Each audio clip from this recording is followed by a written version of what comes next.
yan.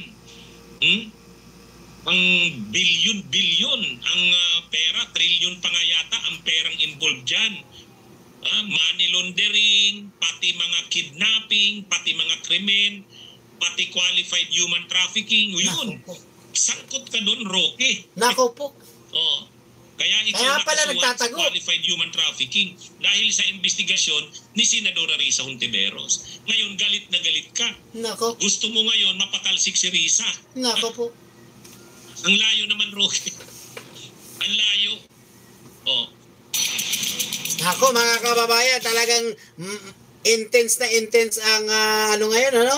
Ang politiko. Dahil nga po sa kaliwat kanan na sagutan ng kabilang panig. Na imbestigahan si Kibuloy sa Senado. Oh. Oh. Actually, solo lang halos si Senadora Risa doon. Correct. Nung nag-iimbestiga tungkol kay Kibuloy, solo lang si Senadora Risa doon. Yung investigasyon kay Kibuloy. Ngayon, may mga nagpresenta kay Senadora Risa na magtitistigo, tinanggap niya naman in good faith si Senadora Risa doon. Ngayon, kung yung mga testigo na yon o isa sa mga testigo na yon ay bumaliktad dahil kinausap ng kampo ni Kibuloy, binigyan siguro ng malaking pera. O kayo yata ang nagbigay ng malaking pera bumaliktad. O dahil bumaliktad ngayon, aalisin si Senadora Risa sa Senado dahil lang doon. Nako. Ganun lang yun, Rocky. Ay, ang labo.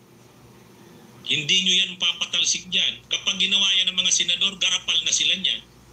Si Senadora Risa Hontiveros na nga, yung gumagawa ng tama.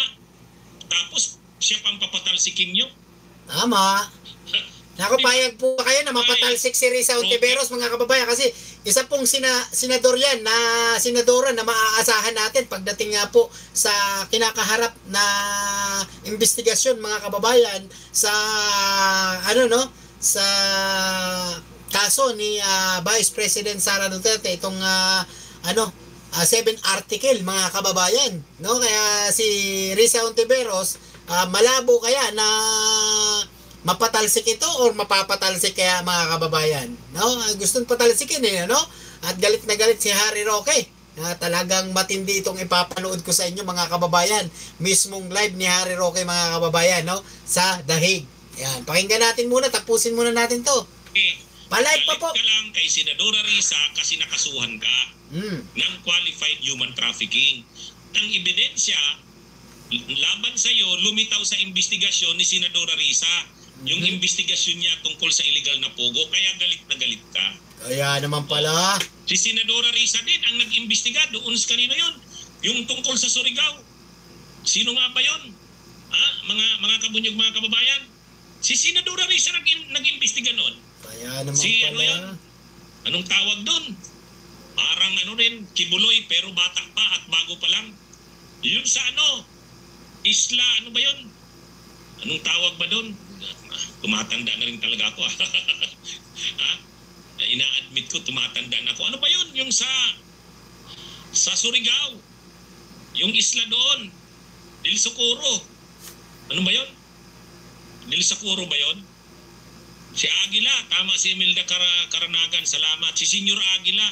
O sinong nag-imbestiga doon? Si Senadora Layla yun. Ay, si Senadora Layla. Si Senadora Risa. Ano ba yan?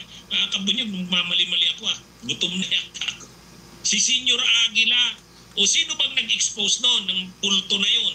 O, si Senadora Risa. So, sa Socorro, tama Brad Idol? Diba? O, tapos ngayon, pag-iinitan nyo. Salamat at mayroong Senadora Risa na hindi natatakot. Hindi natakot sa pugo. Hindi natakot sa mga kulto. Hindi natakot kay Kibuloy. Hindi natakot sa Duterte. Yan naman. Yun. Talagang nakikipaglaban ng mga dilawan, Tapos ngayon, gusto nyong ipatanggal? Talagang, patalsikin? ito mga kababayan, kahit naging kalaban man natin sila noon, pero parang sila ang lumalabas ngayon na parang superhero. Kasi alam nyo kung bakit? Kasi sila po yung talagang walang kinakatakutan, talagang bangga kung bangga basta nasa tama. 'Di ba? Nakikipaglaban talaga, mga kababayan ko. Tuloy natin. Maganda ito. Ay, Harry Roque. Kampon ka na nga ng kasamaan at kadiliman. Nako.